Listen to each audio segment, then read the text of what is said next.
الحمد لله رب العالمين وبه نستعين والصلاة والسلام على نبينا محمد وعلى آله وصحبه ومن تبعهم بإحسان إلى يوم الدين أما بعد۔ گزشتہ درس میں سورۃ البقرہ کی آیت نمبر 23 اس کا ترجمہ اور اس کا مفہوم آپ حضرات کی خدمت میں بیان کیا گیا تھا۔ اب اس آیت کریمہ سے ہمیں کون سی باتیں معلوم ہوتی ہیں یا کون سی باتیں ہمیں سیکھنے کو ملتی ہے اس کا ذکر کیا جا رہا ہے۔ تو بنیادی طور پر 6 باتوں کا ذکر کیا گیا ہے، 3 باتیں آج ذکر کی جائیں گی۔ پہلی بات، اس آیت کریمہ سے ہمیں یہ معلوم ہوا کہ اس آیت کریمہ میں اللہ تعالیٰ نے اپنے رسول، اپنے پیغمبر محمد صلی اللہ علیہ وسلم کا دفاع کیا ہے، آپ کی طرف سے دفاع کیا ہے۔ وہ اس طور پر کہ اللہ تعالیٰ نے اس آیت کریمہ میں یہ حکم دیا فَأْتُوا بِسُورَةٍ مِّن مِّثْلِهِ کہ تم اگر ان تمام باتوں پر یعنی قرآن حکیم پر جو ہم نے اپنے بندے محمد صلی اللہ علیہ وسلم پر اتاری نازل کی ہے، اس میں اگر تمہیں شک ہے کہ یہ اللہ کا کلام ہے یا نہیں، تو تم کیا کرو، اس جیسا کلام ایک صورت لے آؤ، اس جیسی ایک صورت لے کر آ جاؤ، خود بنا لو۔ تو یہ جو بات کہی گئی ہے ایک صورت بنانے کی اس جیسی، یہ اللہ تعالیٰ کا حکم کس لیے ہے؟ چیلنج کے لیے۔ ایسا کر نہیں سکتے تو چیلنج ہے، آپ کو کر کے دکھاؤ۔ تو یہ جو چیلنج کیا گیا ہے کس کی طرف سے ہے؟ یہ اللہ کی طرف سے ہے۔ کس کے لیے ہے؟ محمد صلی اللہ علیہ وسلم کے لیے، کیونکہ آپ کا پیغام قرآن حکیم کون لے کر آیا، کس پر نازل کیا گیا؟ محمد صلی اللہ علیہ وسلم پر نازل کیا گیا۔ تو اس طرح سے اللہ تعالیٰ نے ان لوگوں کو یہ چیلنج دے دیا کہ اگر جو کچھ محمد صلی اللہ علیہ وسلم لے کر آئے ہیں، اگر اس کی طرح تم لے کر آ سکتے ہو تو لے آ کر دکھا دو۔ تو اس طرح سے اللہ تعالیٰ نے اپنے پیغمبر محمد صلی اللہ علیہ وسلم کی طرف سے یہ دفاع کیا ہے۔ یہ پہلی بات معلوم ہوئی۔ دوسری بات یہ معلوم ہوتی ہے اس آیت کریمہ سے کہ نبی کریم صلی اللہ علیہ وسلم کی فضیلت کیا ہے، آپ صلی اللہ علیہ وسلم کا مقام اور مرتبہ کیا ہے کہ اللہ تعالیٰ نے آپ کو عبودیت سے متصف کیا ہے، یعنی بندہ کہا ہے۔ کیا فرمایا؟ اگر تم، مشرکین عرب سے یہ کہا گیا کہ اگر تم ان تمام چیزوں کے بارے میں شک میں ہو جو ہم نے اپنے بندے پر نازل کیا، تو آپ صلی اللہ علیہ وسلم کو کیا کہا؟ بندہ ہونا۔ آپ صلی اللہ علیہ وسلم کو کیا کہا اللہ تعالیٰ نے؟ بندہ ہونا۔ تو عبودیت اس کو کہتے ہیں بندہ ہونا، انسان کا بندہ ہونا۔ یہ کیا ہے؟ اگر انسان اللہ ہی کے لیے اپنے آپ کو بندہ بنا لے تو انسان کے سب سے بڑے آزاد ہونے کی یہ علامت ہے۔ انسان اگر اللہ تعالیٰ کو بندہ بنا لے تو انسان سب سے بڑا آزاد ہے، ٹھیک ہے؟ اور جو اللہ کا بندہ نہیں بنتا وہ کسی اور کا بندہ ضرور بنے گا۔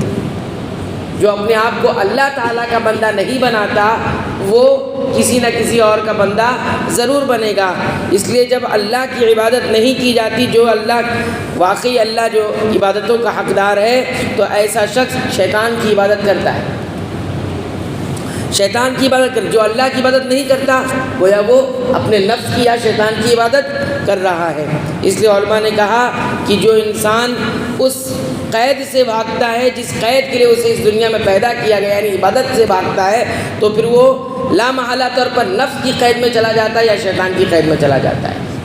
اس لیے نبی کریم صلی اللہ علیہ وسلم کو سب سے بڑے وصف سے جو تعبیر کیا گیا وہ بندہ ہونا، کہ ہم نے اپنے بندے پر جو کچھ نازل کیا ہے۔ تو بندہ ہونا یہ سب سے بڑے آزاد ہونے کی علامت ہے۔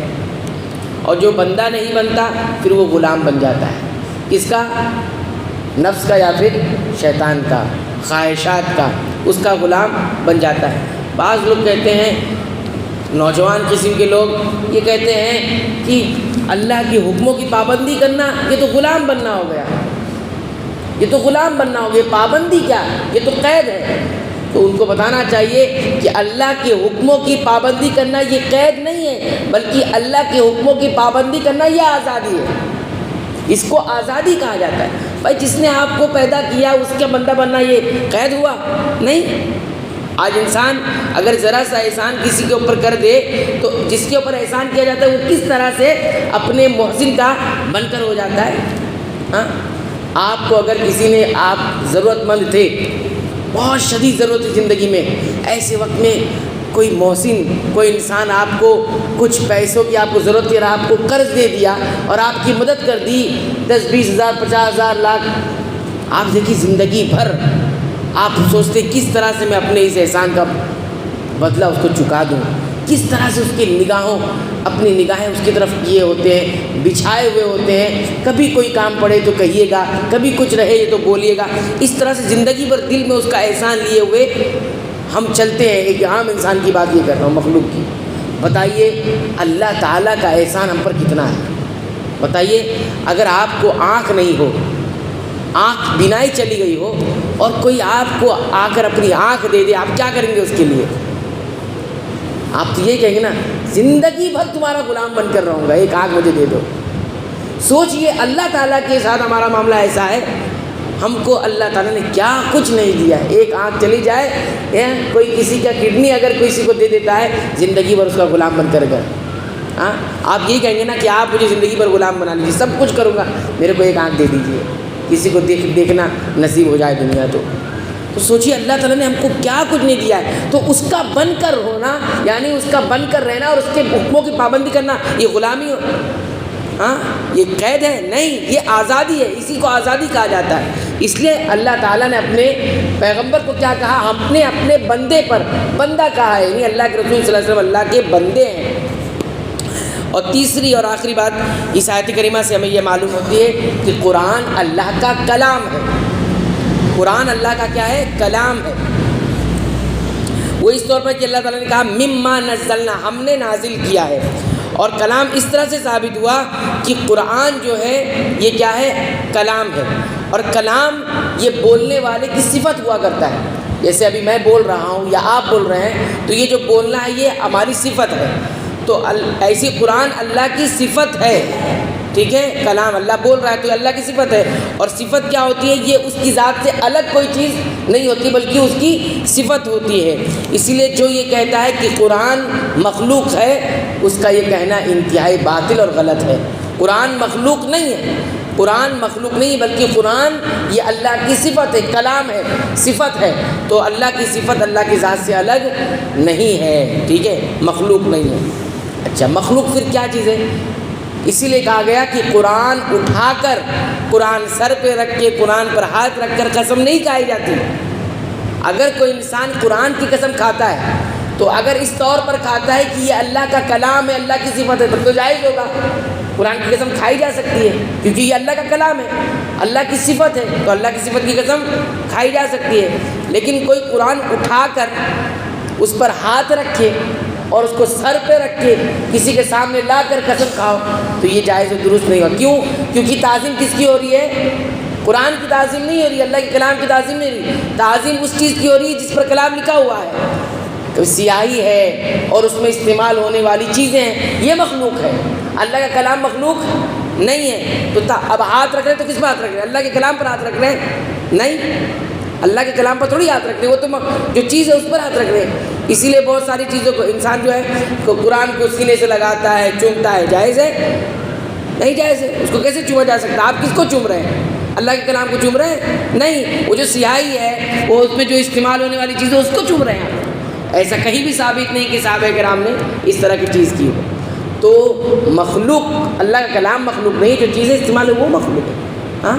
اور کچھ لوگ جو ہے محمد صلی اللہ علیہ وسلم کا نام آ گیا تو اپنے انگوٹھے کو، محمد صلی اللہ علیہ وسلم کا نام کہاں ہے وہاں؟ تو آپ اپنے انگوٹھے کو چوم رہے ہیں. کس کو چوم رہے ہیں؟ اپنے انگوٹھے کو چوم رہے ہیں. اس کے لیے آپ اپنے انگوٹھے کو چوم رہے ہیں کہ محمد صلی اللہ علیہ وسلم کہاں نام لکھا ہوا ہے وہاں؟ تو یہ سب چیزیں ایسی ہیں جس کی کوئی دلیل بھی نہیں ہے. اور آپ اگر عقلی طور پہ بھی اگر غور کریں گے تو بھی عجیب سا معاملہ ہے. ہاں، کہیں کچھ لکھ کر اس کو چوم رہے تو آپ اس کو چوم رہے ہیں، کرنا کی ان سب چیزوں کو چوم رہے ہیں. تو یہ چیزیں شرعاً تو ایسی بھی ثابت نہیں ہے، اور عقل اگر اپنی تھوڑی سی عقل اور فطرت لگائیں تو بھی یہ چیز ثابت نہیں ہوتی. بہرحال کہنے کا مقصود یہاں پہ ہے کہ قرآن اللہ کا کلام ہے، کیونکہ اللہ تعالیٰ نے اس کلام سے کیا کہا؟ مما نزلنا، ہم نے اسے اپنے بندے پر نازل کیا ہے. اور اللہ کا کلام اللہ کی صفت ہے، تو صفت مخلوق نہیں ہوا کرتی۔ یہ 3 باتیں ہو گئی۔ آئندہ درس میں جو باتیں رہ گئی اس کا